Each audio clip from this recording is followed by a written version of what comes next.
وقال الرسول يا رب إن قوم اتخذوا هذا القرآن مهجورا.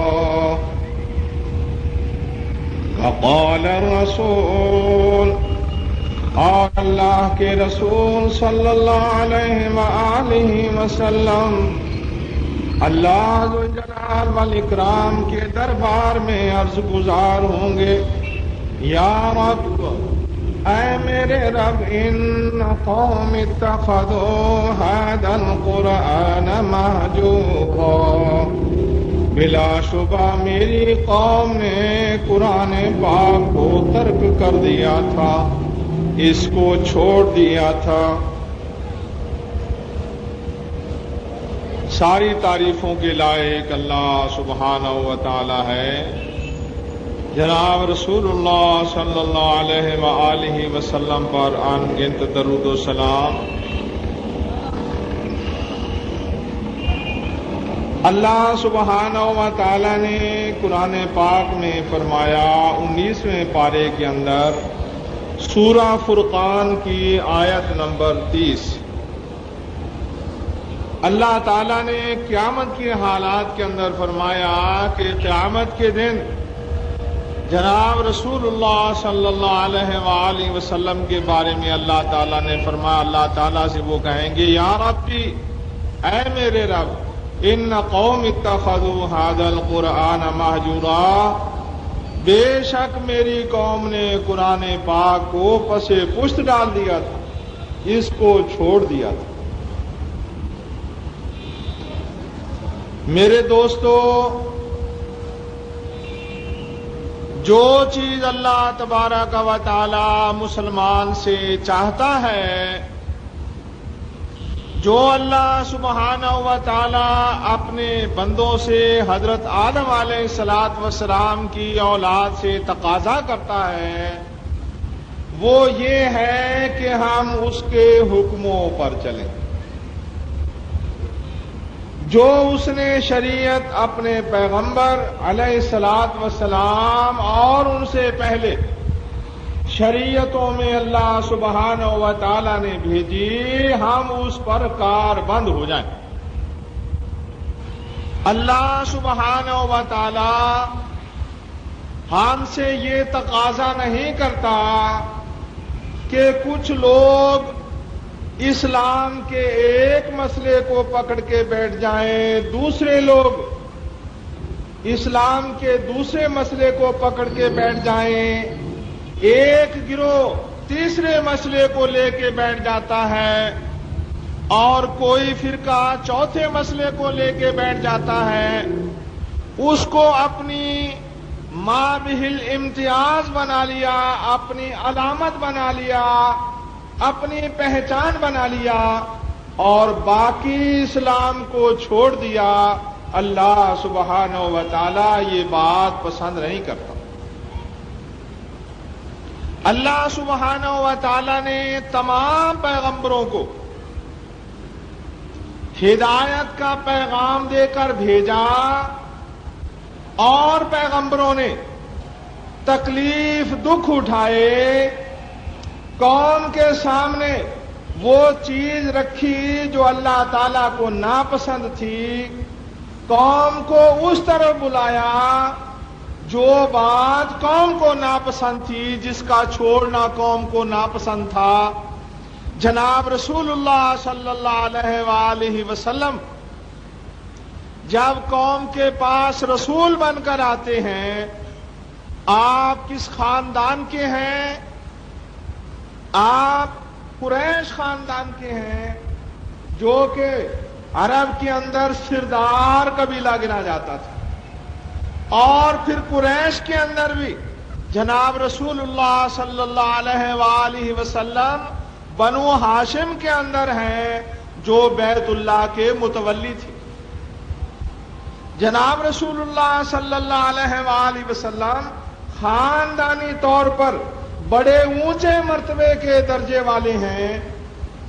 آپ صلی اللہ علیہ وآلہ وسلم جانتے ہیں کہ بتوں کے ساتھ بیت اللہ کے اندر 360 بت ہیں، اور ان بتوں اور بیت اللہ کی تولیت، سرپرستی، متولی ہونے اور چودراہٹ کی وجہ سے پورے عرب کے اندر قریش کی سرداری ہے کہ اگر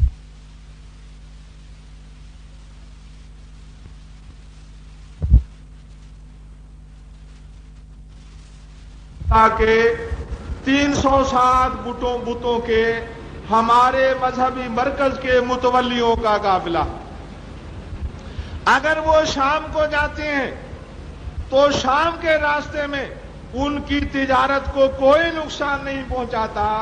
یہ دنیاوی لحاظ سے کتنی بڑی منفعت ہے.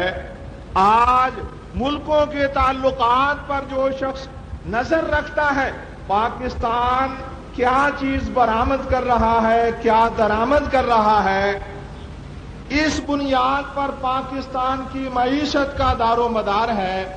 باہر سے زر مبادلہ کمانا یا کوئی تبادلے کی چیز لیں تو سستے داموں لینا، ملک کے عوام کو اچھی چیز مہیا کرنا، دولت بھی کمانا، اس سے ملک کی معیشت مستحکم ہوتی ہے. اور اگر کہیں کسی وقت جا کر ملک کی تجارت کو نقصان پہنچے تو پوری انتظامیہ، اگر وہ سوچ بچار والی ہے، وہ سر جوڑ کے بیٹھتے ہیں کہ ہماری تجارت کو نقصان پہنچ رہا ہے. آپ اپنی تجارت کو سوچ لیجئے، ملکی پیمانے پر بات نہ کیجئے. ایک دکاندار ہے، اس کی تجارت کو نقصان پہنچے تو اس کی راتوں کی نیند حرام ہو جاتی ہے، اور اگر اس کی تجارت پھلے پھولے تو اس کا روز شیروں کے حساب سے خون بڑھتا ہے، اور وہ دور دور کی باتیں کرتا ہے. کیوں؟ اس کی تجارت خوب چل رہی ہے. قریش کو اللہ تعالیٰ نے اس لیے یہ درجہ دیا تھا، ان کی تجارت اس لیے فروغ پر تھی کہ وہ 360 بتوں کے متولی تھے. جناب رسول اللہ صلی اللہ علیہ وآلہ وسلم اگر سرداری حاصل کرنا چاہتے تو آپ کے پاس یہ سرداریاں ساری کی ساری پہلے سے موجود، مگر آپ نے قوم کے سامنے کیا پیغام رکھا کہ اللہ کے سوا کوئی عبادت کے لائق نہیں. یہ بت نکمے ہیں، ناکارے ہیں، کسی کام کے نہیں، اور پوری قوم دشمن ہو جاتی ہے. یہ صرف بتوں کی بات نہیں، اللہ ذوالجلال والاکرام نے ایک پورا پیغام بھیجا تھا. یہ میرا پیغام ہے، یہ نظام زندگی ہے، اس نظام زندگی پر تم نے عمل کرنا. لیکن ہم نے آج اس نظام زندگی کو چھوڑ دیا. ہمیں دین کی خبر نہیں، ہم دین سے بیگانہ ہو گئے. اللہ ذوالجلال والاکرام نے دین قرآن پاک میں بیان فرمایا ہے. رہنما اصول قرآن پاک کے اندر اللہ سبحانہ و تعالیٰ نے بھیجے ہیں. اس کی تشریح جناب رسول اللہ صلی اللہ علیہ وآلہ وسلم نے احادیث میں فرمائی ہے. اور اگر کوئی شخص ان رہنما اصولوں کو جانتا ہے، سنت رسول اللہ صلی اللہ علیہ وآلہ وسلم کی تعلیم حاصل کرتا ہے، اپنی زندگی کو اس کے مطابق ڈھال لیتا ہے، اللہ سبحانہ و تعالیٰ کی اس پر مدد آتی ہے. وہ اللہ تعالیٰ کے گروہ میں سے ہو جاتا ہے. اللہ سبحانہ و تعالیٰ کی امان حفاظت کے اندر آ جاتا ہے. اللہ تعالیٰ اس کی ہر طرح کی حفاظت کا ذمہ لے لیتا ہے، ہر طرح کے نقصان سے اس کو بچاتا ہے، اور ہر قسم کا فائدہ اللہ سبحانہ و تعالیٰ اس کو پہنچاتا ہے. اور سب سے بڑی بات، اللہ تعالیٰ راضی ہو جاتا ہے. مسلمان کے اوپر، ایسے مسلمان کے اوپر اللہ تعالیٰ راضی ہو جاتا ہے. اللہ کے رسول صلی اللہ علیہ وآلہ وسلم نے فرمایا، میری امت سے پہلے لوگوں کے 72 فرقے ہوئے، میری امت کے 73 فرقے ہو جائیں گے، اور وہ سب کے سب دوزخ میں جائیں گے سوائے ایک فرقے کے. صحابہ نے پوچھا، یا رسول اللہ من ہم، وہ کون لوگ ہیں؟ آپ صلی اللہ علیہ وآلہ وسلم نے نام نہیں بتایا کہ جو لوگ اہل سنت والجماعت کہلائیں گے، جو لوگ اہل حدیث کہلائیں گے، جو لوگ اہل بیت کے متبع کہلائیں گے، جو لوگ کسی امام کے مقلد کہلائیں گے، اللہ کے رسول صلی اللہ علیہ وآلہ وسلم نے یہ کوئی چیز نہیں بتائی. آپ نے عمل بتایا، ما انا علیہ واصحابی، جن کا وہ عمل ہوگا جو میرا اور میرے صحابہ کا. صحابہ رضوان اللہ علیہم اجمعین کیا ایک بات کو اسلام سمجھ لیتے تھے؟ کسی نے آمین رفع یدین فاتحہ خلف الامام کو اسلام سمجھ لیا، کسی نے حب رسول کے اندر تقریریں کرنا، نعتیں پڑھنا، اور جب بھی کوئی جلسہ ہو تو سارے کے سارے حب رسول اور شان رسالت بیان کر رہے ہیں، اسی کو دین سمجھ لیا. کسی نے اہل بیت کے مناقب کرنے کو دین سمجھ لیا اور سارا دین پس منظر میں چلا گیا. آپ سمجھدار لوگ بیٹھے ہیں میرے سامنے، اسکوٹر ہو یا موٹر کار، اس کے اندر پہیا بھی شامل ہے، اس کے اندر سٹیئرنگ بھی شامل ہے، اس کے اندر ٹائر بھی شامل ہے، ٹیوب بھی شامل ہے، بہت ساری چیزیں ہیں اس کے اندر. ایک شخص صرف ٹائر کو لے کر بیٹھ جاتا، وہ کہتا میرے پاس موٹر کار ہے، میرے پاس اسکوٹر ہے. ایک شخص صرف سٹیئرنگ کو لے کے بیٹھ جاتا، وہ کہتا میں موٹر کار کا مالک ہوں. تو وہ اپنے دعوے میں سچا ہے. ہم نے اسی طرح اسلام کو سمجھ لیا. اسلام کی ایک بات کسی نے لے لی اور دوسری بات کسی نے لے لی. جیسے وہ سیانے کہا کرتے تھے، چار اندھے تھے اور ان کے سامنے ہاتھی کھڑا تھا تو انہوں نے ہاتھ لگایا. ایک اندھے کا ہاتھ اس کی ٹانگ پر پڑا، دوسرے اندھے کا ہاتھ سونڈ پر پڑا، تیسرے اندھے کا ہاتھ کان پر پڑا اور ایک کا دم پر پڑا. تو اس نے کہا ہاتھی جو ہے نا وہ پتلی سی اتنی لمبی چیز ہوتی ہے، دم پر جس کا ہاتھ پڑا، جس کا ٹانگ پر ہاتھ پڑا وہ کہتا ستون جیسا ہوتا ہے. تو ہم نے یہ اسلام سمجھ لیا. اس کے ایک حصے کو ہم نے پورے حصے کا، پوری چیز کا نام دے دیا اور ہم غلط فہمی کے اندر پڑ گئے. ہم نے دین کو چھوڑ دیا اور ہم دنیاوی امور کے اندر ماہر اور دین کے اندر کورے ہو گئے. اللہ سبحانہ و تعالی نے اپنے 1,24,000 پیغمبروں کو اس لیے نہیں بھیجا تھا.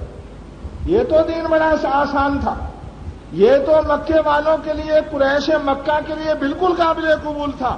کوئی بات نہیں جی، 2 رکعت نماز پڑھ لی، 4 رکعت نماز پڑھ لی، 5 وقت نماز پڑھ لی. کسی نماز میں 4 رکعت اور کسی نماز میں 2 رکعت، کسی رکعت نماز میں 3 رکعت.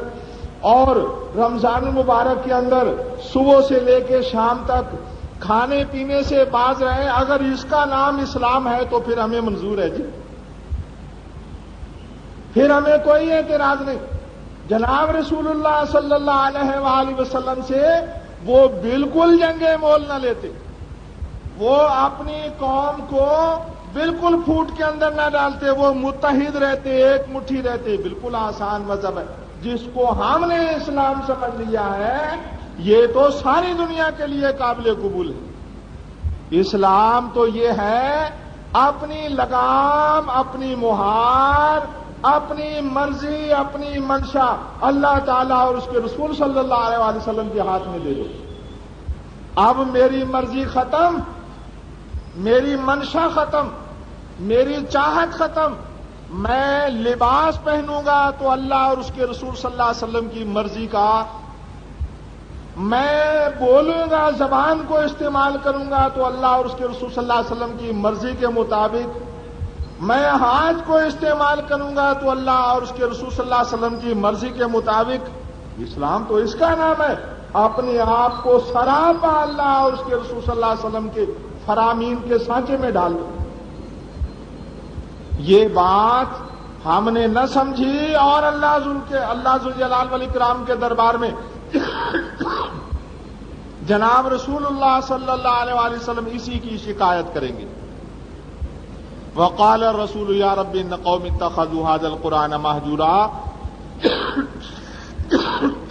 اللہ کے رسول صلی اللہ علیہ وسلم کہیں گے اے میرے رب، میری قوم نے قرآن پاک کو چھوڑ دیا. ہم قرآن پاک کا مطالعہ کرتے ہیں، جو لوگ 5 وقت کی نماز پڑھتی ہیں، میرا ان سے سوال ہے، کیا ہم قرآن پاک کا مطالعہ کرتے ہیں؟ ہم نے اپنا معمول بنایا ہو کہ 1 رکوع روزانہ میں قرآن پاک کا مطالعہ کروں گا، ترجمے کے ساتھ، تفسیر کے ساتھ، تفسیر نہیں دیکھنے کی فرصت، ترجمے کے ساتھ 1 رکوع قرآن پاک کا پڑھا کروں گا۔ میں جناب رسول اللہ صلی اللہ علیہ وسلم کی سنت کی، احادیث کی کوئی کتاب گھر میں رکھوں گا اور 1 صفحہ یا 2-4 حدیثیں روزانہ مطالعہ کیا کروں گا۔ جب تک ہم دین سمجھیں گے نہیں میرے بھائی، ہم اس پر عمل کیسے کریں گے؟ ہماری زندگیاں تو دولت کمانے میں صرف ہو رہی ہیں، بچوں کو اسٹینڈرڈ کے اسکول میں داخل کروانے میں اور اپنا معیار زندگی اونچے سے اونچا کرنے میں، دنیاوی نام نمود کمانے میں اور چودراہٹ کمانے کے اندر اور دنیا کے دوسرے مسائل کے اندر ہماری توجہ ہے۔ اللہ ذوالجلال والاکرام کی رضا، جناب رسول اللہ صلی اللہ علیہ وسلم کی اتباع، اس کے بارے میں ہم نے 24 گھنٹوں میں کوئی آدھا گھنٹہ دیا؟ ہم کتنا اپنے آپ کو کھپا ڈالتے ہیں، گھلا ڈالتے ہیں، ہم کاروبار میں لگے رہتے ہیں، لیکن ہم اللہ کے دین کو سمجھنے کے لیے بھی کچھ وقت دیتے ہیں۔ اللہ تعالیٰ اسی بات کی جناب رسول اللہ صلی اللہ علیہ وآلہ وسلم قیامت کے دن شکایت کریں گے، وقال الرسول یا رب ان قوم اتخذوا هذا القرآن مہجورا۔ جناب رسول اللہ صلی اللہ علیہ وسلم کہیں گے، اے میرے اللہ، میری قوم نے اس قرآن پاک کو چھوڑ دیا تھا۔ یہ قرآن پاک اگر ہم اس پر عمل کریں گے، اللہ ذوالجلال والاکرام ہمیں سربلندیوں سے نوازے گا اور تاریخ اس پر گواہ۔ اور اگر ہم اس کو چھوڑ دیں گے تو قرآن پاک اور جناب رسول اللہ صلی اللہ علیہ وآلہ وسلم کی سنت اس پر شاہد ہے کہ ہم ذلیل ہو جائیں گے۔ اور آج تاریخ گواہ ہے کہ دنیا کے اندر مسلمان کس قدر ذلیل ہے۔ کیوں ذلیل ہے؟ اس لیے کہ یہ اللہ تعالیٰ کا نہ رہا، جناب رسول اللہ صلی اللہ علیہ وآلہ وسلم سے اس کا رشتہ کٹ گیا۔ سبحان ربک رب العزت عما یصفون والسلام علی المرسلین والحمد للہ رب العالمین۔ فأعوذ باللہ من الشیطان الرجیم، بسم اللہ الرحمن الرحیم۔ وقال الرسول يا رب إن قوم اتخذوا هذا القرآن مهجورا۔ اور اللہ کے رسول صلی اللہ علیہ وآلہ وسلم عرض گزاروں گے، اے میرے رب، میری قوم نے قرآن پاک کو چھوڑ دیا۔ جناب رسول اللہ صلی اللہ علیہ وآلہ وسلم نے فرمایا، مسلم شریف کی حدیث ہے، والقرآن حجۃ لک او علیک، قرآن پاک یا تمہارے لیے ممد ہوگا، معاون ہوگا، نفع بخش ہوگا، یا تمہارے لیے قرآن پاک نقصان دہ ہوگا۔ معاون فائدہ مند اس شخص کے لیے جس نے قرآن پاک پر عمل کیا، اور نقصان دہ اس کے لیے جس نے قرآن پاک پر عمل نہ کیا۔ اللہ سبحانہ و تعالیٰ قرآن پاک میں فرماتا ہے، وَنُنَزِّلُ مِنَ الْقُرْآنِ مَا هُوَ شِفَاءٌ وَرَحْمَةٌ لِّلْمُؤْمِنِينَ وَلَا يَزِيدُ الظَّالِمِينَ إِلَّا خَسَارًا۔ ہم قرآن پاک کو نازل کرتے ہیں، وہ مومنوں کے لیے شفاء اور رحمت، اور ظالم لوگوں کے لیے خسارہ ہی خسارہ، نقصان ہی نقصان۔ مومنوں کے لیے یہ شفاء اور رحمت، سینے کی بیماریاں اس سے ختم، شیطانی وسوسے الجھنے ختم، اور مکر و فریب سے رہائی، اور رحمت اللہ ذوالجلال والاکرام کی کہ وہ جس طرف قدم بڑھاتا ہے اللہ سبحانہ و تعالیٰ کی مدد اس کے ساتھ شامل حال ہوتی ہے۔ اور ظالموں کے لیے خسارہ، انہوں نے اس پر عمل نہ کیا، دنیا میں بھی نقصان اٹھایا اور آخرت میں بھی نقصان اٹھائیں گے۔ اللہ کے رسول صلی اللہ علیہ وآلہ وسلم نے فرمایا ان اللہ یرفع بہذا الکتاب اقواما ویضع بہ آخرین، اللہ ذوالجلال والاکرام اس کتاب کے ساتھ بعض لوگوں کو سربلندی بخشے گا اور بعض لوگوں کو کار مذلت میں، پستی میں، رسوائی کے اندر مبتلا کر دے گا۔ اللہ سبحانہ و تعالی کا کلام پاک جناب رسول اللہ صلی اللہ علیہ وآلہ وسلم نے فرمایا اللہ ذوالجلال والاکرام کا بھیجا ہوا دستور کچھ لوگوں کو دنیا میں سر بلند کر دے گا اور کچھ لوگوں کو ذلیل خوار کر دے گا۔ جن لوگوں نے قرآن پاک پر عمل کیا اللہ سبحانہ و تعالی نے ان کو سر بلند کیا، جن لوگوں نے قرآن پاک پر عمل کرنا چھوڑا اللہ سبحانہ و تعالی نے ان کو ذلیل و خوار کیا۔ جناب رسول اللہ صلی اللہ علیہ وآلہ وسلم نے فرمایا، بخاری مسلم کی حدیث ہے کہ میرے سامنے خواب میں عرض علی الناس، لوگ مجھے دکھائے گئے اور بعض کی قمیص یبلغ الثدی وبعضهم یبلغ قمیص البطن وعمر بن الخطاب یجر قمیصہ، فرمایا بعض کی قمیص سینے تک ہے، بعض کی قمیص پیٹ تک ہے، لیکن عمر بن خطاب کو میں نے دیکھا وہ اپنی قمیص زمین پر گھسیٹتے ہوئے چلے جا رہے ہیں۔ صحابہ نے پوچھا فما اولتہ یا رسول اللہ، اے اللہ کے رسول اس خواب کی آپ نے کیا تعبیر فرمائی، کیا مطلب سمجھا؟ آپ نے فرمایا الدین، یہ جو قمیضیں، یہ جو لباس ہے وہ دین ہے۔ یعنی بعض کا دین تھوڑا، بعض کا اس سے زیادہ، لیکن عمر بن خطاب کا سب سے زیادہ۔ اللہ کے رسول صلی اللہ علیہ وآلہ وسلم نے فرمایا کہ میرے ہاتھ میں پیالہ ہے اور میں نے پیا، اور پینے کے بعد پھر میں نے عمر بن خطاب کو دے دیا اور انہوں نے پیٹ بھر کے پیا۔ صحابہ نے پوچھا یا رسول اللہ اس کی آپ نے کیا تعبیر فرمائی؟ جناب رسول اللہ صلی اللہ علیہ وآلہ وسلم نے فرمایا علم، دین کا علم۔ یعنی اب آپ نے اپنے بعد عمر بن خطاب رضی اللہ تعالیٰ عنہ کو دیا، آپ کے بعد یعنی زیادہ دین علم کا اور اس پر عمل عمر بن خطاب رضی اللہ تعالیٰ عنہ کو جناب رسول اللہ صلی اللہ علیہ وآلہ وسلم نے فرمایا۔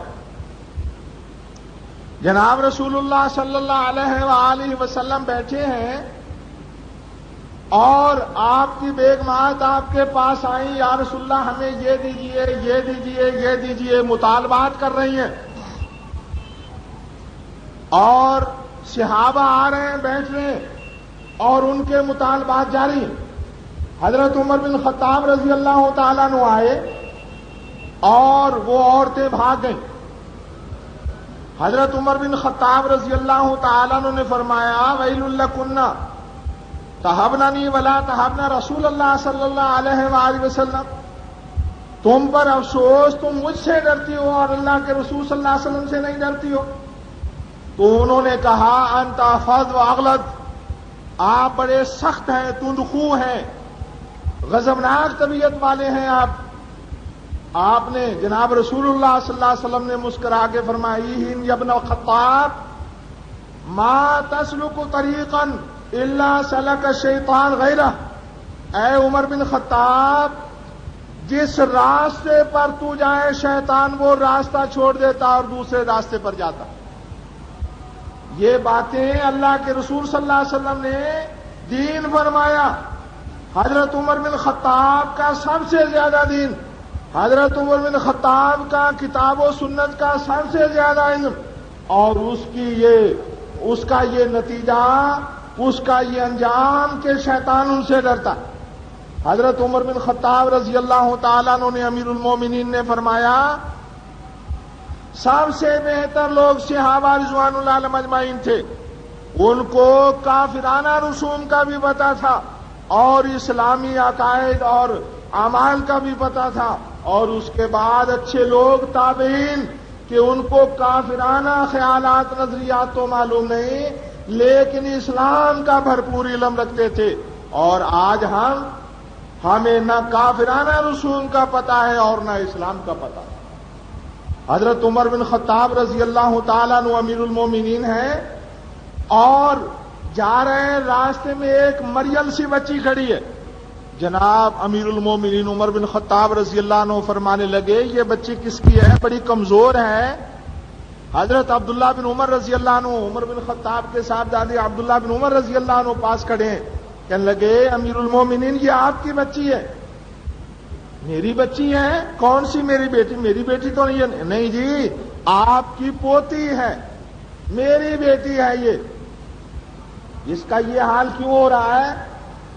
عمر بن خطاب رضی اللہ تعالیٰ عنہ نے پوچھا.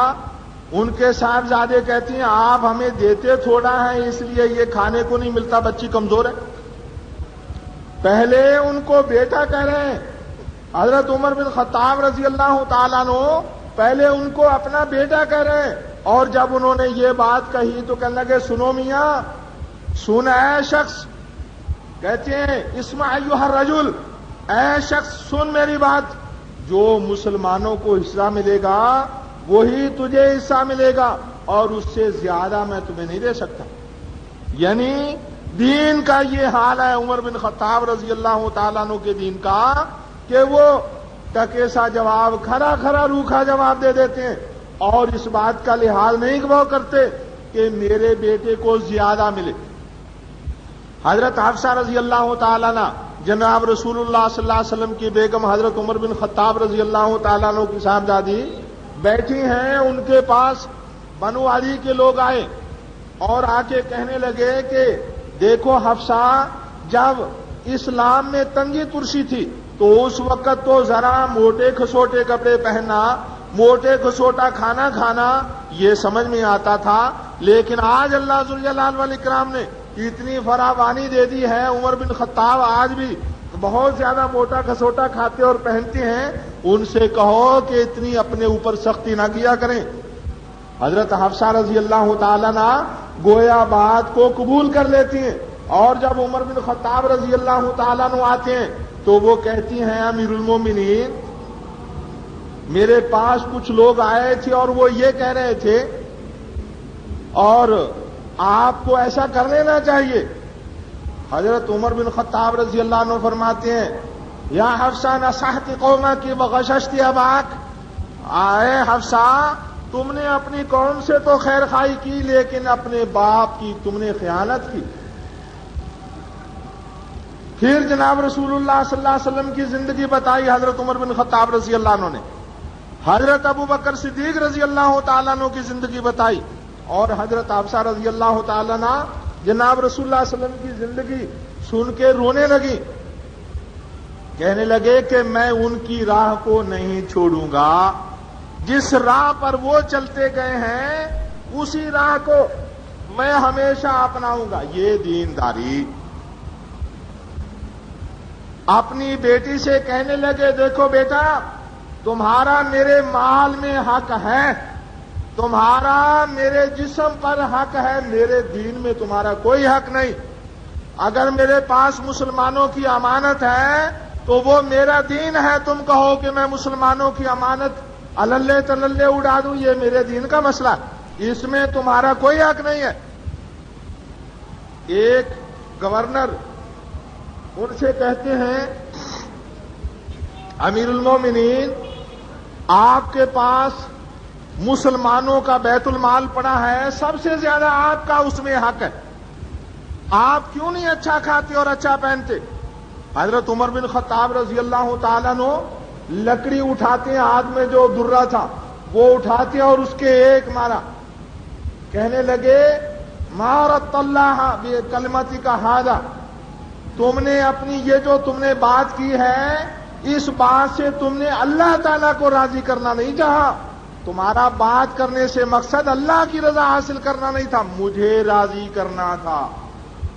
اور پھر کہنے لگے میں تم سے پوچھتا ہوں، تم سفر پر ہو، تمہارے ساتھی ہیں 15-20، وہ تمہیں پیسے پکڑا دیتے ہیں اور کہتے ہیں کہ جی یہ پیسے آپ کے پاس امانت ہیں، تو تم اس میں سے خرچ کر لو گے اپنی مرضی کے مطابق؟ نہیں جی۔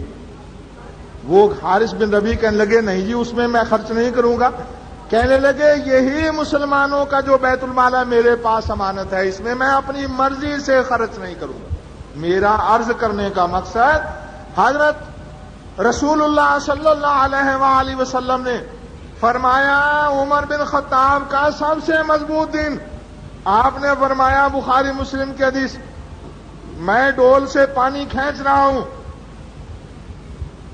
اور اس کے بعد میں نے ابو قحافہ کے بیٹے کو یعنی ابو بکر کو وہ دے دیا ڈول، اس نے 2-3 مرتبہ ڈول کھینچا مگر اس کے ہاتھوں میں کمزوری تھی، اور پھر اس کے بعد خطاب کے بیٹے نے وہ ڈول لے لیا اور ڈول کھینچنا شروع کر دیا، اور کیا کہنے خطاب کے بیٹے کے، اس نے کمال طریقے سے ڈول پانی کا کھینچا، اور آپ کا اشارہ ان کی سلطنت، ان کی حکمرانی تھا۔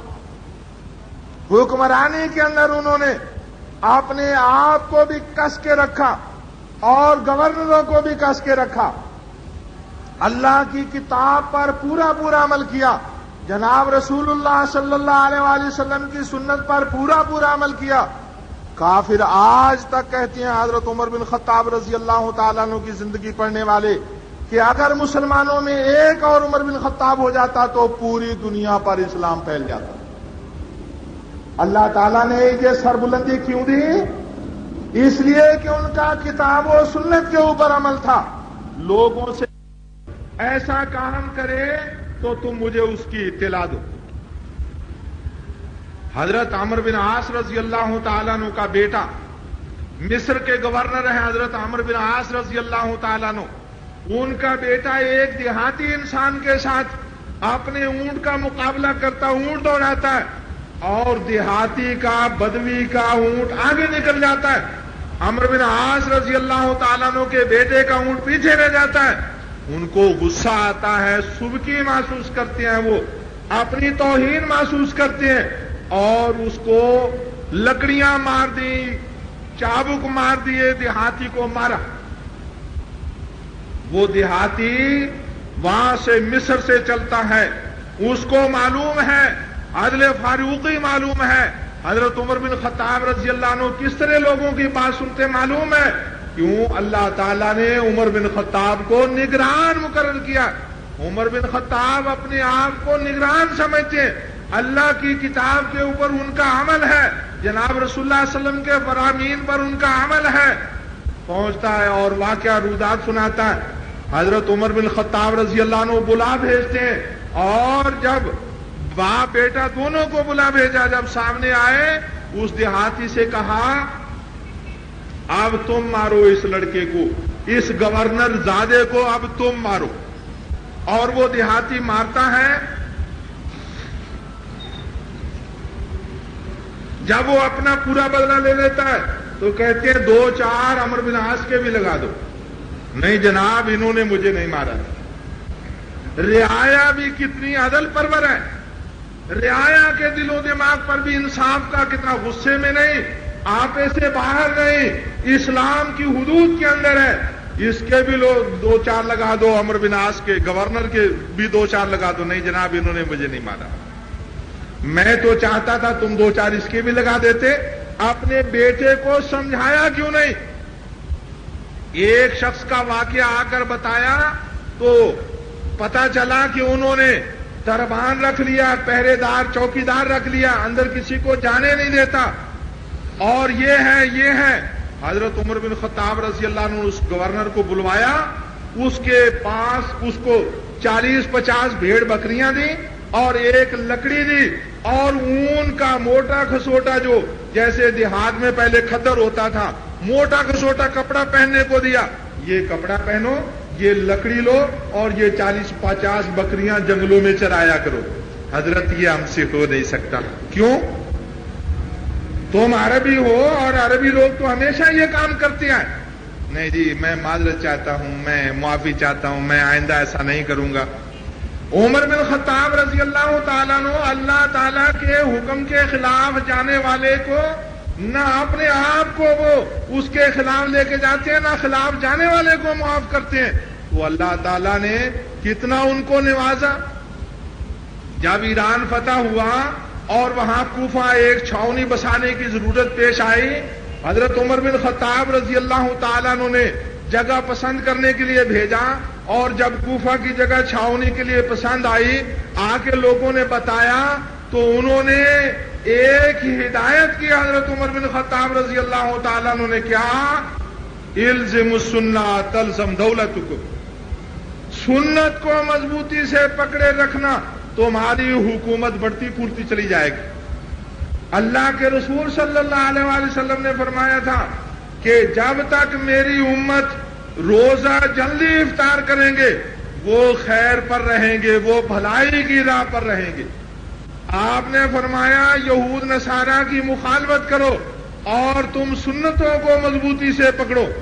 اسلام نے ان دنیاوی سربلندی کا راز یہ بتایا کہ تم اسلام پر قائم رہو۔ جب حضرت جناب رسول اللہ صلی اللہ علیہ وآلہ وسلم نے ایک بات فرمائی تھی، صرف بخاری شریف کی حدیث ہے اور کسی حدیث میں یہ بات نہیں ہے، محدثین کہتے ہیں تفرد بہ البخاری، یہ حدیث پاک صرف بخاری کے اندر ہے۔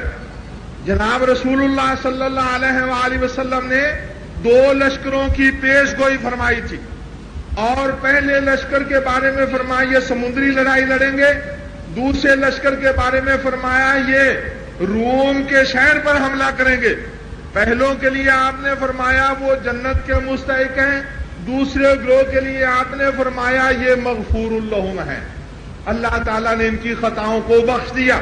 حضرت عثمان بن عفان رضی اللہ تعالیٰ عنہ اپنے دور خلافت کے اندر افریقہ کی طرف جو لشکر گیا، افریقہ تک ان کے وقتوں میں فتح ہو گیا تھا۔ حضرت عثمان بن عفان رضی اللہ عنہ کے دور خلافت میں افریقہ کے بعض علاقے یعنی تیونس، مراکش، الجزائر، اس کو مغرب کہا گیا ہے، پہلی تاریخوں میں، پرانی تاریخوں میں اس کو مغرب کہتے ہیں، اور اس سے مراد مراکش، محدثین کا نام ہے فلاں مغربی اور فلاں مغربی، یعنی مراکش کا رہنے والا۔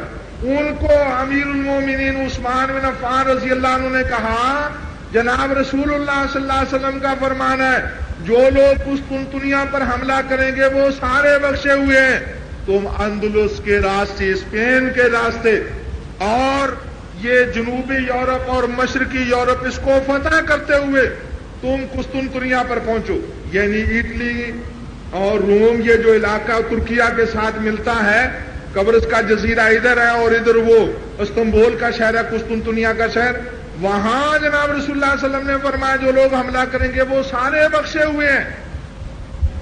حضرت عثمان بن عفان رضی اللہ عنہ نے کہا تم پہلے اندلس کو، اسپین کو فتح کرو اور پھر فرانس کو، اور ادھر سے ہوتے ہوئے تم اندلس پہ آؤ، قسطنطنیہ پہ آؤ، یعنی یہ سنت کی پیش گوئی اور مغفرت کی تمنا مسلمانوں کو اسپین لے کے گئے، اور وہاں انہوں نے فتوحات کی، سوئٹزرلینڈ، جرمنی تک مسلمانوں نے حملے کیے، اور آج تک وہاں یعنی جو لوگ زمین کے اندر کرتے ہیں یہ طبقات الارض کو کھوتے ہیں اور حضریات یعنی آثار کریمہ کے جو نشان کھوج لگاتے ہیں، انہوں نے قبریں دیکھی ہیں وہاں پر، مسلمان مردوں عورتوں کی قبریں اور پتھر کے کتبے، اور ان پر لکھا ہوا، حدیث میں منع ہے، حدیث میں قبر کے اوپر کتبہ لکھ کر لگانا منع ہے۔ مسلمانوں میں یہ اس وقت کمزوری آ گئی اور انہوں نے بڑے بڑے لوگوں نے اپنی قبروں کے اوپر کتبے لکھ کر لگائے، بسم اللہ الرحمن الرحیم، سورہ اخلاص اور آیت الکرسی کی کچھ آیتیں، کچھ حصہ، اور پھر مرنے والے کا نام پتہ، یعنی وہاں تک آثار قدیمہ میں، جرمنی تک، سوئٹزرلینڈ تک، اور جب ہمارے صدر صاحب مارشل ٹیٹو کی تدفین کے موقع پر گئے تھے یوگوسلاویا میں، وہاں کے مسلمانوں نے ان کو بہت ساری معلوماتی چیزیں بتائیں اور ان کے معلومات میں وہاں تک ہمارے مسلمان پہنچے. کس لالچ میں؟ اللہ کے رسول صلی اللہ علیہ وآلہ وسلم نے فرمایا جو لوگ استنبول پر حملہ کریں گے وہ سارے کے سارے بخشے ہوئے. اس حدیث کی طرف کے اندر مسلمانوں نے یورپ کا کتنا بڑا حصہ فتح کر لیا. اللہ کے رسول صلی اللہ علیہ وآلہ وسلم نے فرمایا تھا کہ تمہارے پاس میں دو چیزیں چھوڑ کر جا رہا ہوں, جب تک ان کو مضبوطی سے پکڑے رکھو گے تو تم بھلائی کے اوپر رہو گے, گمراہ نہیں ہوگے. وہ اللہ کی کتاب, اس کے رسول صلی اللہ علیہ وسلم کی سنت. جب تک مسلمانوں نے اس کو مضبوطی سے پکڑا اللہ تعالیٰ نے سربلندی دی. سن 10ویں ہجری, سن 926 ہجری کے اندر اسپین پر مسلمان حکمران ہے عبد الرحمن الناصر. اس نے فرانس کے بادشاہ کو خط لکھا اور اس میں عیسائیت پر ذرا چھینٹے بازی کی. اس نے اوتھو بادشاہ نے, فرانس کے اس بادشاہ نے اپنا ایک راہب بھیجا حضرت عبد الرحمن الناصر کے پاس مناظرہ کرنے کے لیے. ان کو پتہ چل گیا اور انہوں نے کہا کہ میں مناظرہ نہیں کروں گا, اگر اس نے جناب رسول اللہ صلی اللہ علیہ وسلم کی شان میں گستاخی کی میں اس کو قتل کر دوں گا, یا اس کے بادشاہ کی طرف اس نے منسوب کیا کسی بات کو میں پھر بھی اس کو قتل کر دوں گا. میں جناب رسول اللہ صلی اللہ علیہ وسلم, قرآن پاک, اللہ ذوالجلال والاکرام, ان کے بارے میں, سنت کے بارے میں کوئی توہین آمیز لفظ سن نہیں سکتا, اس لیے اس پادری کو میرے پاس نہ آنے دیا جائے. میں ایک مسلمان فرما روا کا جذبہ آپ کو بتا رہا ہوں. جب تک انہوں نے اسلام کو پکڑے رکھا اللہ تعالیٰ نے ان کو سر بلندیاں دی. ایک شخص آیا اور بات ہونے لگی کہ جی پٹھانوں نے ہندوستان پر اتنی دور تک, اتنی دیر تک حکومت کی. یہ جتنے بھی تھے غوری اور سلجوکی وغیرہ پٹھان تھے اور انہوں نے آ کے ہندوستان پر حکومت کی, یعنی پورا ہندوستان ان کے قبضے میں تھا. میں نے اس دوست سے کہا, میرے عزیز سے, میں نے کہا جب تک عرب مسلمان تھے صحیح معنوں میں اللہ ذوالجلال والاکرام نے ان کو بلندیاں دی اور یہ دنیا پر قابض ہوئے.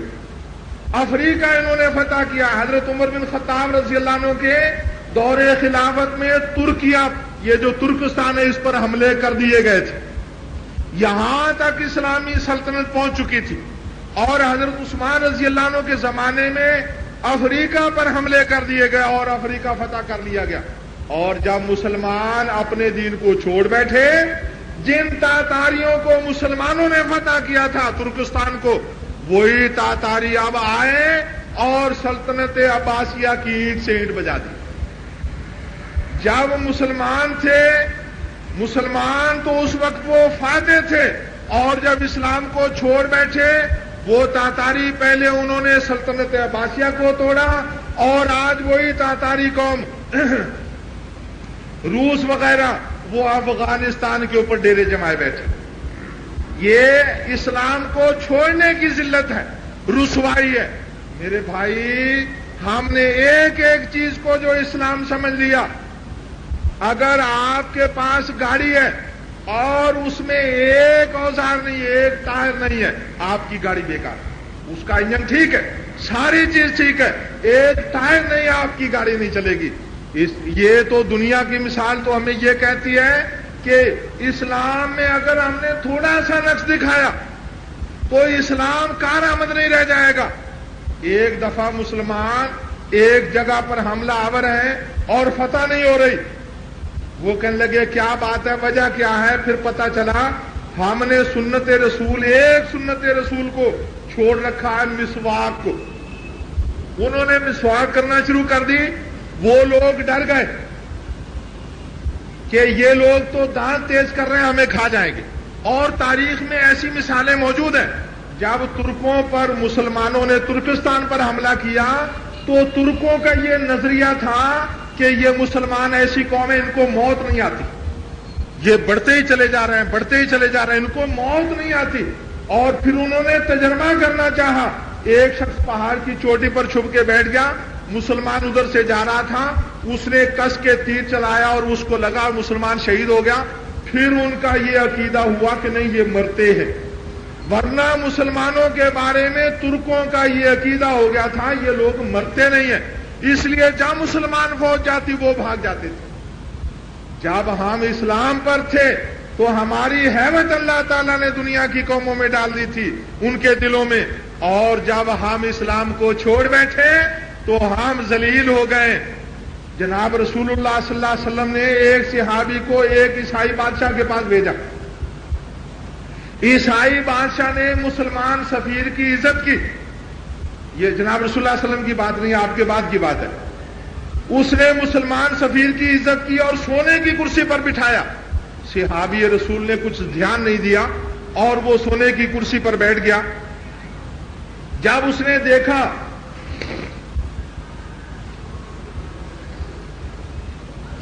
کہ میں تو سونے کی کرسی پر بیٹھا ہوں تو وہ فوراً کھڑا ہو گیا. تو وہ بادشاہ ہنسنے لگا، کہنے لگا ہم نے تو آپ کی عزت کیا اور آپ کو ہم نے سونے کی کرسی پر بٹھا، آپ کھڑے کیوں ہو گئے؟ وہ کہنے لگے میرا مذہب مجھے اجازت نہیں دیتا کہ میں خلاف اسلام سونے کی کرسی پر بیٹھوں، اس کا استعمال مردوں کے لیے ہمارے دین میں حرام ہے. مسلمان اس وقت غیر مسلم دربار میں جاتا تھا تو اپنے دین پر قائم رہتا تھا. اور جب یہ عبد الرحمن الناصر جس کا میں نے پہلے آپ کو واقعہ بتایا، اس نے اوتھو بادشاہ کو سفیر بھیجنا چاہا تو عیسائی سفیر بھیجا. کیوں؟ مسلمان سفیر نہیں گیا، اور نہ وہ بھیجا ہی کرتے تھے. کیوں؟ وہ کہتے تھے ان علاقوں میں ہم جائیں گے تو اپنے دین کے جو واجبات ہیں، نماز پڑھنا، روزہ رکھنا اور اسلام پر پورا پورا عمل کرنا، وہاں میں دشواری ہوتی ہے. اس لیے مسلمان بادشاہوں نے عیسائی درباروں میں بھیجنے کے لیے سفیر عیسائی رکھ رکھے تھے.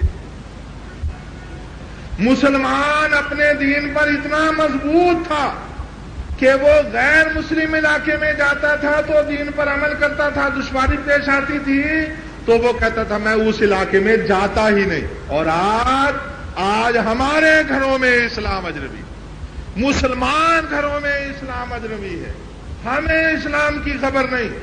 اخباروں میں چھوٹے چھوٹے بچے، وہ ایک دفعہ اخبار میں بچوں کا جنگ، چھوٹی ایک بچی ہے اور اس نے بانسری پکڑی ہوئی ہے اور انگلیاں بانسری کے سوراخوں پر رکھی ہوئی ہیں. اور کل پرسوں اخبار آیا تو ایک بچی نے بین پکڑی ہوئی ہے.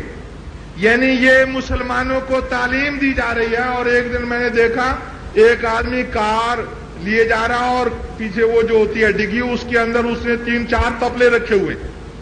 تبلے آج مسلمانوں کے گھروں میں، سارنگیاں مسلمانوں کے گھروں میں، بانسریاں بینے مسلمانوں کے، کن کے؟ مسلمانوں کے گھروں میں. تو بھلا اللہ تعالیٰ ہمیں عزت کیسے دے؟ ہم نے اسلام کو پسے پشت ڈال دیا، اللہ تعالیٰ سے اجنبی بیگانے ہو گئے، اس لیے اللہ آج ہمیں ذلیل کر رہا ہے. اور امریکہ کے سامنے ہاتھ پھیلائے ہوئے جی مدد دے دو، ہمیں مدد دیجیے. وہ دھوکے میں رکھ رہے ہیں. آج بیان آ جاتا ہے کہ نہیں پاکستان کو مدد نہیں دی جائے گی، 4-6 دنوں بعد بیان آ جاتا ہے، کوئی سینیٹر کہہ دیتا نہیں جی مجاہدین اتنے پیارے لوگ ہیں، اتنی قربانی دے رہے ہیں، ان کی کیوں مدد نہیں کریں گے ہم؟ پاکستان نے کتنا مضبوط سٹینڈ لیا ہوا ہے، کیوں اس کی مدد ہم نہیں کریں گے؟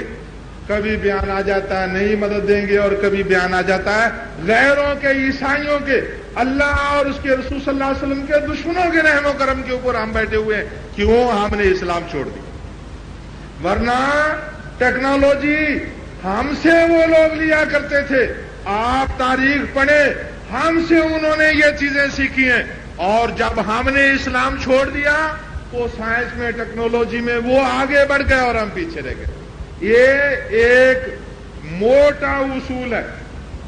اللہ تعالیٰ کے ہم بن جائیں گے تو اللہ تعالیٰ ہمارا بنے گا، وہ ہمارے لیے 100 راستے کھولے گا.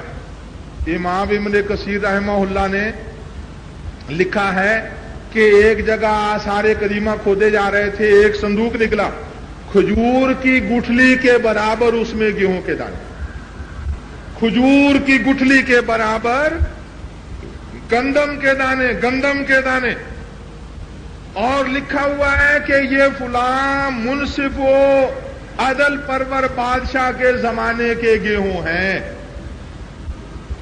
کھجور کی گٹھلی کے برابر گیہوں کے دانے، جس کو گیہوں دانے عام سمجھتے ہیں، جانتے ہیں آپ۔ اول تو لوگ بیچارے آٹا لے آتے ہیں، آپ چکیوں کے اوپر جائیں گیہوں کے دانے آپ کو نظر آ جائیں گے، بالکل چھوٹا سا ہوتا ہے، لیکن کھجور کی گٹھلی کے برابر۔ اور حدیث پاک میں ہے، جناب رسول اللہ صلی اللہ علیہ وآلہ وسلم نے فرمایا کہ حضرت عیسیٰ علیہ السلام جب آئیں گے اور اسلام کو نافذ کر دیں گے تو ایک انار کے چھلکے کی چھاؤں میں 4-6 آدمی بیٹھ جائیں گے۔ 3-4 آدمی انار کے چھلکے کی چھاؤں میں بیٹھ جائیں گے۔ آج آپ سالم انار رکھ لیجئے اور اس کے برابر اپنی مٹھی رکھیے تو آپ کی مٹھی اس کی چھاؤں میں نہیں آئے گی۔ اور حضرت عیسیٰ علیہ السلام جب آئیں گے، اسلام کو نافذ کر دیں گے، انار اتنا بڑا ہو جائے گا کہ اس کے چھلکے کی چھاؤں میں 3-4 آدمی بیٹھ جائیں گے۔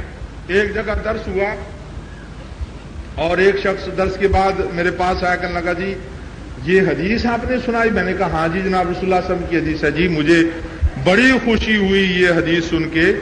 میں روس کے حالات پڑھ رہا تھا، پیداوار میں انہوں نے جو ترقی کی ہے، تو وہ لکھا تھا اس ایک روسی رسالے میں کہ انہوں نے سیب کو تربوز جتنا بڑا بنا لیا۔ سیب کو روس نے یعنی اپنے وہ فرٹیلائزرز وغیرہ کھادیں، کیمیاوی کھادیں دے دے کے اس کو تربوز جتنا بڑا بنا لیا سیب کو۔ تو میں حیران ہو رہا تھا کہ سیب تربوز جتنا بڑا، اور آج جب آپ نے حدیث سنائی ہے تو مجھے یقین ہو گیا کہ ہاں حدیثوں میں بھی یہ پیش گوئی آئی ہے کہ پھل بڑے بڑے ہو جائیں گے، اور یہ بڑے کیوں ہوں گے؟ اللہ تعالیٰ کے حکم پر عمل کرنے کی وجہ سے۔ اور آج اگر دنیا کی قومیں ترقی کر گئی ہیں تو ان کی ہاں یہ ہے کہ پبلک کی بہبود کا پورا دھیان رکھا جاتا ہے۔ آج آپ بازار جائیں نا تو آپ دل میں کھٹکا، اندیشہ، ڈر، خوف لے کے جائیں گے، مجھے ٹھگ لیں گے، مہنگی چیز دے دیں گے، ناقص مہنگی دیں گے، ناقص دیں گے، پیسے زیادہ لیں گے، چیز اچھی نہیں ہوگی۔ یہ گاہک کے دل میں ڈر ہے، گھر سے چلتے ہوئے یہ ہے ہمارے دلوں میں۔ اور آپ جن لوگوں نے پبلک کا کم از کم دھیان کیا کہ وہ ان کو جو پیسے لیتے ہیں اس کے حساب سے چیز دیتے ہیں، تو ان کو اللہ ذوالجلال والاکرام نے ترقی دی۔ گو وہ اللہ اس کے رسول صلی اللہ علیہ وسلم کو نہیں مانتے، یا اللہ تعالیٰ کو مانتے ہیں جناب رسول اللہ صلی اللہ علیہ وسلم کو نہیں مانتے، کم از کم اللہ کی مخلوق کے لیے تو وہ فائدہ مند ہے۔ اور ہم کتنے ظالم لوگ ہو گئے، ہم نے صرف ماتھا گھسا لینے کو اسلام سمجھ لیا۔ ایک جگہ بات ہو رہی اور بات ہوئی تو وہ عورت کہنے لگی، لو جی حقوق العباد کے اندر ہم اللہ کی سزا پائیں گے، جو دوزخ میں جائیں گے حقوق العباد کے چور، تو مولوی صاحب ہم نمازیں کیوں پڑھتے؟ نمازیں پڑھنا ضمانت سمجھ لی کہ ہر برائی کرتے چلے جاؤ اور وہ تمہارے گناہ بخش دیے جائیں گے۔ یہ اسلام کے خلاف ہمارے دلوں میں عقیدہ آ گیا۔ اللہ تعالیٰ کے رسول صلی اللہ علیہ وآلہ وسلم قرآن پاک کے بارے میں فرمائیں گے، میری قوم نے قرآن پاک کو چھوڑ دیا۔ کیا صرف نماز پڑھ لینا قرآن پاک پر عمل کرنا ہے؟ پوری زندگی جب تک ہماری اسلام کے مطابق نہیں ہوگی، اللہ تعالیٰ کی مدد نہیں آئے گی، اور آخرت میں یہ ہمارا دھوکہ کھل جائے گا۔ موت کے آتے ہی، فرشتوں کے دکھائی دیتے ہی یہ دھوکہ کھل جائے گا۔ فَبَصَرُكَ الْيَوْمَ حَدِيدٌ، آج تیری نظر بڑی تیز ہے، تجھے بہت کچھ دکھائی دے رہا ہے جو پہلے تجھے دکھائی نہیں دیا کرتا تھا۔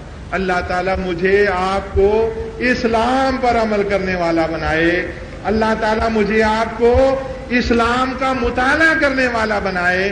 اور دیکھیے جمعہ شروع ہوتا ہے، ہم 8ویں دن ایک خطاب ہوتا ہے، ایک تقریر ہوتی ہے گھنٹے کی، وہ نہیں ہم سن سکتے، دنیا میں ہم اتنے پھنسے ہوئے ہیں، وہ نہیں ہم سن سکتے۔ اب وہاں تک بیٹھے ہیں، تیسرا حصہ پنڈال اس وقت بھرا ہوا تھا جب خطبہ شروع ہوا ہے، اور یہ لوگ بعد میں آئے۔ اتنی زحمت نہیں ہم اٹھا سکتے کہ ہم اسلام کی باتیں سن لیں، اور یہ زحمت کے روزانہ ایک گھنٹہ یا آدھ گھنٹہ قرآن پاک پڑھیں یا بچوں کو سکھائیں. یہ ہم سے نہیں ہوتا. ایک شخص کراچی بچہ کام پہ نہیں جاتا تھا, ایک دن لکڑی جو اٹھائی زور سے, میں نے پیچھے سے پکڑ لی. حاجی صاحب سر میں لکڑی لگ جاتی, بچہ مر جاتا, پھانسی آپ کو سزا پھانسی کی ہو جاتی. کیا غضب ڈھا رہے تھے آپ؟ مولوی صاحب یہ کام پر نہیں جاتا. کام پر جانے کا اتنا کلک. اور جب لڑکا کام پر جانے لگا, میں نے کہا حاجی صاحب ضیاء سے کہیے نا ذرا نماز پڑھا کریں. مولوی صاحب آپ دعا کرنا. جب کام پر نہیں جا رہا تو لکڑی اٹھا لی, اور جب وہ نماز نہیں پڑھ رہا تو میرے ذمہ دعا. مولوی صاحب آپ دعا کیا کریں. ایک لڑکا یہاں بھی کہنے لگا, جی مولوی صاحب میری ماں بھی بہت دعائیں کرتی ہے, آپ بھی دعا کیا کریں میں نمازی بن جاؤں. بھائی میاں جب تک تم مسجد میں نہیں آؤ گے ہماری دعائیں کیا کام کریں گی؟ بیٹھے رہا کرو نا گھر پہ, اور پھر دیکھیں گے تمہاری ضروریات کے لیے روپے پیسہ مل جائے گا. یہ ہمارا حال ہو گیا ہے. یہ اسلام کا تمسخر ہے. اس لیے اللہ ذوالجلال والاکرام کا یہ اصول ہے, جب اس کے پیارے دین پر, سچے دین پر چلنے والے اس کے دین کو چھوڑ دیتے ہیں تو پھر وہ اپنے دشمنوں سے پٹائی کروایا کرتا. یہ آج ہماری پٹائی اس لیے ہو رہی ہے, ہم رسوا اس لیے کہ اس کے سچے دین کے حامل ہیں اور پھر ہم نے دین کو چھوڑ دیا. سبحان ربک رب العزت عما یصفون. بیماروں کے لیے دعا کیجیے. اللہ ذوالجلال والاکرام تمام بیماروں کو شفا عنایت فرمائے. کئی سارے بیماروں نے اپنا نام بھی دیا ہے, ان کو بھی اللہ ذوالجلال والاکرام مکمل شفا بخشے. اللہ ذوالجلال والاکرام سے دعا کیجیے اللہ تعالیٰ بارش دے. اور بعض باتیں اتنی سچی ہوتی ہیں, وہ بے شک مذاق کے طور پر کہیں لیکن زبردست حقیقت والی وہ بات ہوتی ہے. ایک شخص کہنے لگا جی 30 نومبر تک بارش نہیں ہوگی, 30 نومبر کے بعد بارش ہوگی. جی کیوں؟ کہنے لگے جی اتنا جھوٹ بولا جا رہا ہے ملک کے اندر, ووٹر بھی جھوٹ بول رہا ہے, سپورٹر بھی جھوٹ بول رہا ہے, پینٹر بھی جھوٹ بول رہا ہے, پرنٹر بھی جھوٹ بول رہا ہے, کینڈیڈیٹ بھی جھوٹ بول رہا ہے, جھوٹ ہی جھوٹ چل رہا. وعدے ہو رہے ہیں, وعدے لیے جا رہے ہیں, اور بنیاد ساری کی ساری جھوٹ پر. اتنا بڑا جھوٹ, اور جھوٹ اسلام کے اندر بڑا برا ہے. یعنی بارش نہ ہونے کی بات ہو رہی تھی, اور اللہ تعالیٰ نے فرمایا, جناب رسول اللہ علیہ وسلم کی حدیث ہے, جب لوگ اللہ تعالیٰ کی نافرمانی کریں گے تو اللہ تعالیٰ بارشوں کو روک لے گا. یہ اللہ تعالیٰ کی ناراضگی ہے. ہمیں اللہ تعالیٰ سے عہد کرنا چاہیے کہ یا اللہ میں تیری نافرمانی نہیں کروں گا. اللہ تعالیٰ سے عہد کرنا چاہیے, یا اللہ میں نے یہ جو آج خطبہ سنا ہے میں دل میں عہد کر کے جاتا ہوں, روزانہ قرآن پاک کا ایک رکوع با ترجمہ تلاوت کیا کروں گا, روزانہ 2-4 حدیثیں پڑھا کروں گا. میں کم از کم جو کاروبار کرتا ہوں اس کے بارے میں ضرور دینی معلومات حاصل کروں گا. اللہ تعالیٰ سے یہ دعا کیجیے, اللہ تعالیٰ بارش نازل فرمائے گا, اللہ تعالیٰ اپنی رحمتیں نازل فرمائے گا, اللہ تعالیٰ مسلمانوں کو سربلند کر دے گا. سبحان ربک رب العزت عما یصفون وسلام علی المرسلین والحمد للہ رب العالمین.